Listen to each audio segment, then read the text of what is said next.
सध्या वारकऱ्यांच्यासाठी जो महत्त्वाचा समजला जाणारा जो सोहळा आहे तो पार पडतोय संत श्रेष्ठ श्री ज्ञानेश्वर महाराज माऊली व श्री संत सोपानदेव महाराज यांच्या पालखीचा जो आहे तो बंधुभेट सोहळा जो आहे तो पार पडतोय। आपण पाहू शकतो की या ठिकाणी जो आहे तो माळशिरस तालुक्यातील दसूरपाटी या ठिकाणी जो आहे तो हा बंधुभेट सोहळा जो आहे तो पार पडतोय। आपण पाहू शकतो की हा अनुपम सोहळा जो आहे तो पार पडतोय। ग्रामस्थांच्या वतीने जे आहे ते पुष्पवृष्टी जे आहे करण्यात येते आहे। संत श्रेष्ठ ज्ञानेश्वर आणि सोपानदेव यांची जी पालखी जी आहे तो बंधुभेट सोहळा जो हा तो पार पडतोय। या ठिकाणी आपण पाहू शकतो की हा नेत्रदीपक असा सोहळा जो आहे हा पाहण्यासाठी जे वारकऱ्यांनी जे आहे ते मोठ्या प्रमाणात जे आहे ते गर्दी केलेली होती।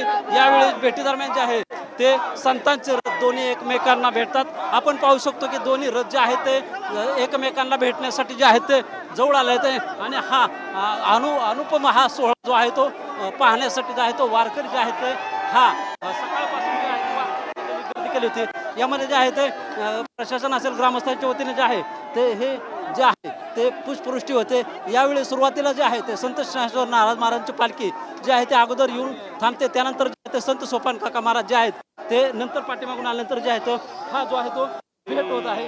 हा एकमेकांना भेटल्यानंतर जे आहे ते विश्वस्त मंडळी देखील या दोन्ही मानकरी जे आहेत ते एकमेकांचे जे आहे ते पालखीचं जे आहे ते दर्शन घेत आहेत। पालख्यांमध्ये वारकरी माऊलीचा गजर करत आनंदोत्सव साजरा करत आहेत। संत ज्ञानेश्वर पालखीच्या पुढे धाकटे बंधू आणि सोपानदेव यांची जे आहे तो ही भेट सोहळा जो आहे तो संपन्न होतो। या ठिकाणी जो आहे तो माऊलीच्या जयघोषामध्ये जो आहे तो वारकऱ्यांकडून जो आहे तो आनंद उत्सव जो आहे तो साजरा केलतोय।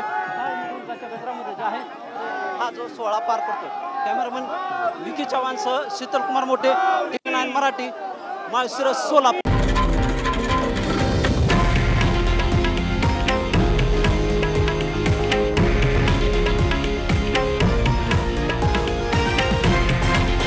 हे आहे देशातील नंबर 1 न्यूज नेटवर्क आणि आपण पाहत आहात TV9 मराठी, एकमेव।